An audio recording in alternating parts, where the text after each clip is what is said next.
vou estar à disposição para que a gente possa debater daqui a pouco mais algum assunto. Muito obrigado. Agradeço ao doutor Sam Najá e passo a palavra à doutora Simone Carrara.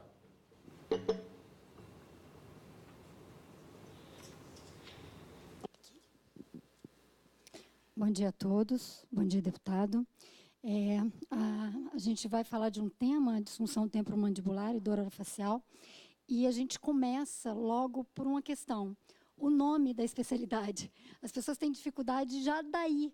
A gente tenta trazer esse assunto, a gente tenta há muitos anos fazer com que as pessoas tenham acesso ao tratamento, mas tem alguns gargalos e a gente vai tentar e vai conseguir ultrapassar todos eles. Então, a gente começa com esse nome. Então, eu vou explicar, vou contextualizar, porque não adianta a gente debater uma doença que ninguém sabe o que é.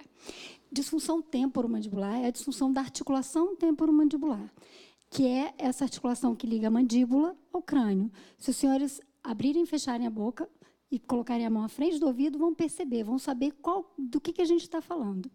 E quando a gente fala nessa articulação, vem muitos verbos na cabeça da gente.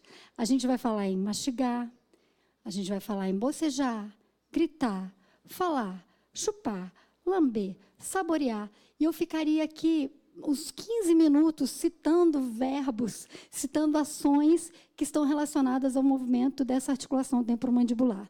Então, não precisa ir longe para a gente saber qual é a importância dela. Não está passando.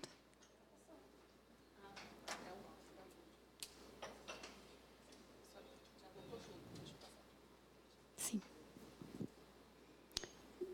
Passamos todos, né? É a próxima, por favor.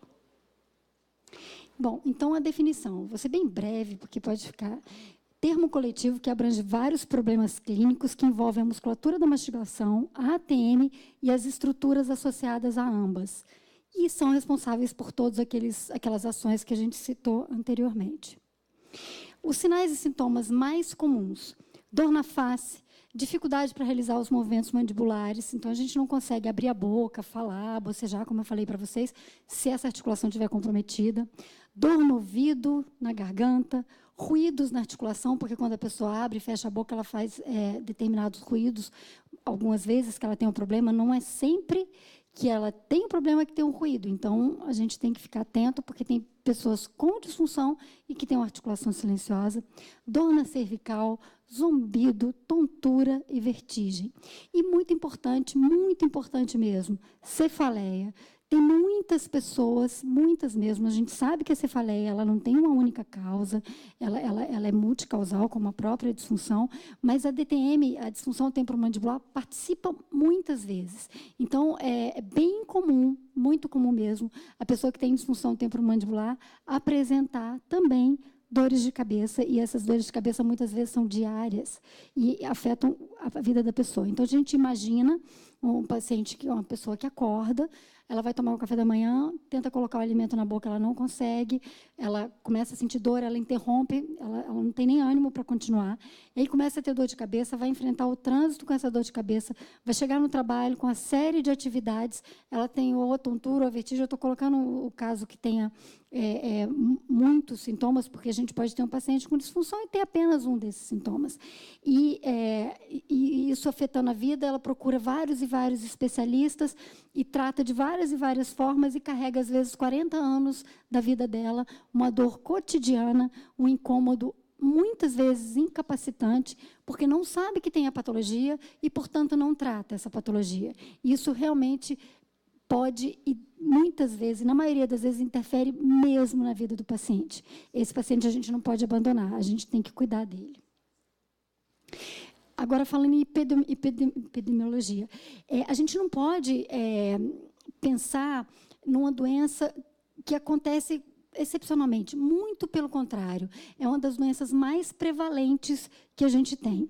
Então, a gente vendo os números, a gente vai perceber, de 40% a 60% da população apresenta pelo menos um sinal de DTM. Então, ou a pessoa tem um estalido, ou a pessoa tem uma limitação de movimento, ela vai tem uma abertura limitada, dificuldade desses movimentos. Os sinais são aqueles que a gente consegue visualizar. Então, eu estou percebendo a patologia do outro porque ela apresenta matematicamente, ela tem sinais, ela tem ruído que tem determinada altura, ela tem limitação que a gente pode ir lá e medir. Então, 40% a 60% da população, pelo menos um desses sinais. 33% da população apresenta algum sintoma.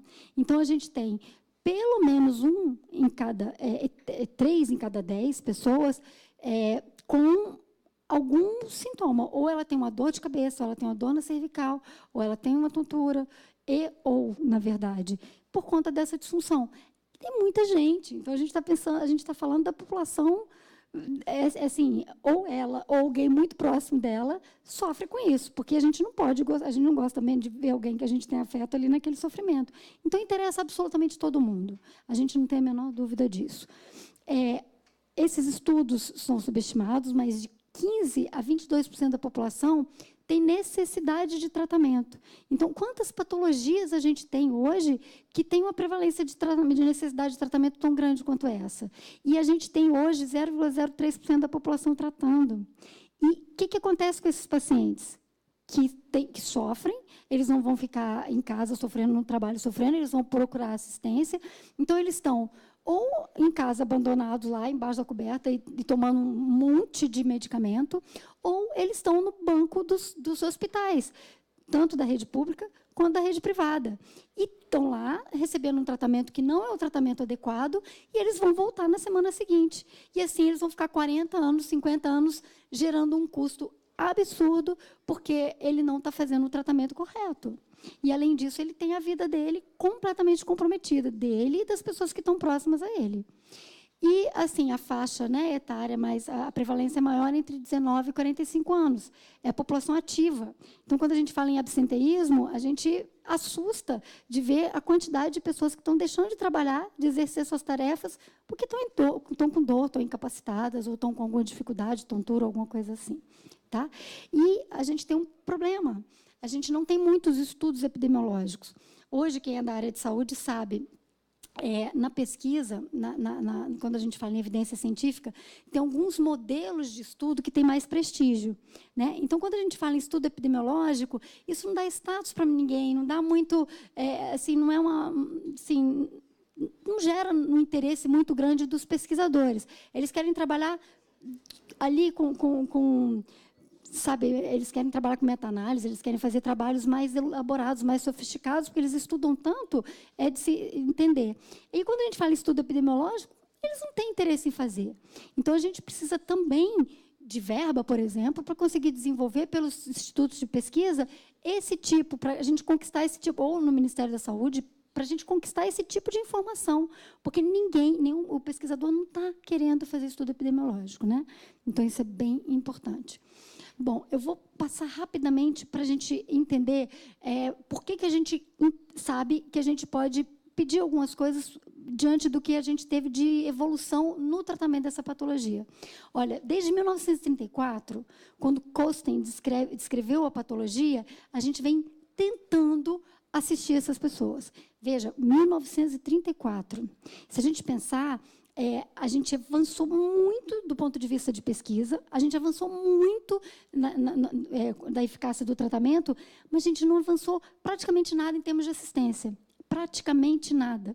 Quando eu comecei há 30 anos atrás, eu pensava, daqui 20 anos todo mundo vai saber o que é disfunção, todo mundo vai tratar, e isso vai ser falado como depressão, diabetes, todo mundo vai conhecer.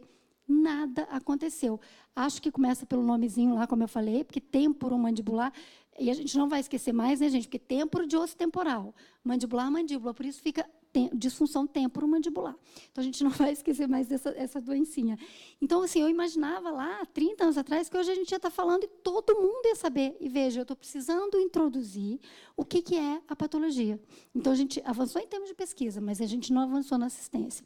E a gente passou tratando esses pacientes até mais ou menos metade dos anos 90, ali em 95, quando muitos artigos saíram mudando esse conceito, a gente tratava a patologia de uma forma assim, cara, arriscada, e não era muito eficaz, porque a gente ou fazia cirurgia, ou fazia reabilitação oral, e não era qualquer reabilitador, a gente tinha que que tem assim, a ideia é que a gente acharia a oclusão é como os dentes se relacionam, tá? Então a gente com essas reabilitações a gente mudaria a superfície dos dentes e encontraria o encaixe perfeito e a partir desse momento desapareceria de uma forma mágica todos os sinais e sintomas da disfunção.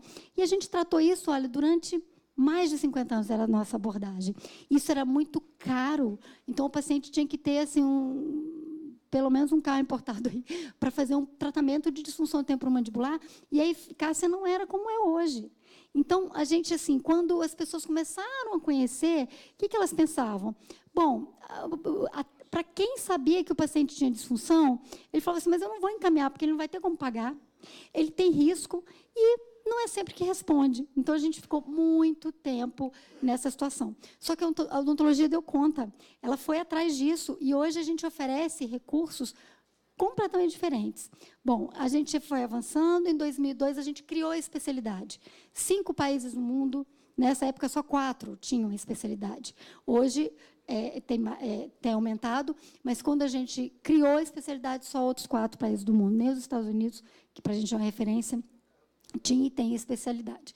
Depois a gente continuou e, em 2012, a gente fundou, que foi um marco, a Sociedade Brasileira de DTM do Orofacial. E eu não tenho dúvida que essa sociedade está entre as 3 maiores do mundo, tanto em termos de prestígio, quanto em termos de resultado de trabalho, e a gente é respeitado no mundo inteiro, por conta da sociedade que nos representa hoje. E eu coloco aqui, 2017, essa audiência pública. Isso participando da história. Veja bem, e eu não estou pensando isso de uma forma comprometida, não. Eu tenho certeza que isso aqui vai dar uma repercussão e que a gente vai conseguir fazer história, porque a gente precisa mudar isso. E aí eu quero só assim, mostrar para vocês que a gente não está mais naquela fase de gastos excessivos, de forma alguma. Hoje a gente simplificou o tratamento, ele não é invasivo, portanto, os recursos são preservadores, a gente não corta dente, a gente não coloca aparelho ortodôntico, a gente não faz cirurgia, a gente não faz reabilitação oral para tratar e prevenir a TM. Isso tornou o tratamento mais simples, mais rápido, muitíssimo mais barato e, o mais importante, extremamente eficaz. Hoje a gente tem resposta em mais de 90% dos pacientes sem custo excessivo. A gente pode, sim, ter essa assistência na rede pública. A gente pode, sim, conseguir que os planos de saúde introduzam no rol de procedimentos, porque não está caro tratar. O Estado tem, pelo contrário. Quem a gente vai ajudar com isso? O SUS, a gente ajuda, e a gente ajuda também na medicina suplementar, porque não a assistência suplementar, porque o gasto dos próprios planos de saúde, se eles tiverem consciência, se a gente conseguir, por exemplo, verba para fazer esses estudos epidemiológicos, esses estudos de gastos pelos institutos de pesquisa, vai ser assustador o que eles vão perceber. O paciente chega na nossa clínica, a gente aqui tem esse hábito de ver, na hora que ele coloca a sacolinha ali em cima da nossa mesa, a gente vê que ele gastou 3 vezes o que ele pagaria na clínica mais cara de tratamento de DTM, só com exames, e tratando errado e sofrendo à toa. E quem paga esses exames? Né? Ou é a rede pública, ou os planos de saúde, que estão pagando os médicos, estão pagando os exames, e esse paciente vai quicando daqui para lá, perdendo esperança, piorando, adquirindo outras patologias, porque você, sem atividades, nem dá conta de fazer atividade física por causa da dor, sem dar conta de se alimentar direito porque não consegue mastigar, sem dar conta de fazer muitas tarefas porque está cheio de medicamentos. Esse paciente vai adquirindo outras patologias, a gente vai minando a capacidade dele ter reação, dele ter resposta. Então, quando eu falo que a audiência pública tem um papel, e olha só, o que eu estou pensando? Não é só no Brasil, não. Esse aqui é o cenário internacional. Só que hoje a odontologia conta história. Hoje a odontologia tem um papel no mundo da odontologia brasileira, que é do Dream Team do vôlei, lá do Bernardinho, que agora não está mais com o Bernardinho. A gente é respeitado, a gente chega nos lugares, quando eles sabem, nos lugares que reúnem os dentistas, quando eles sabem que é um dentista brasileiro, eles quase levantam para a gente passar, e não é à toa. Então, quando a gente consegue fazer um protocolo, quando a gente conseguir ter uma assistência bem feita, eu tenho certeza que esse modelo vai ser copiado em outros lugares. Então, o nosso papel não é pequeno. A gente, com o resultado do que a gente pode conquistar, com o apoio dessa casa, que a gente sabe que não só faz as leis, e a gente sabe que ele também fiscaliza o Executivo, e o Executivo não está dando conta dessa patologia, talvez porque não tinha sido provocado antes, a gente vai conseguir fazer história na disfunção temporomandibular. Eu quero agradecer a vocês, era isso exatamente que eu tinha para falar. Agradecendo a doutora Simone, bastante ilustrativa a explanação, passo a palavra ao doutor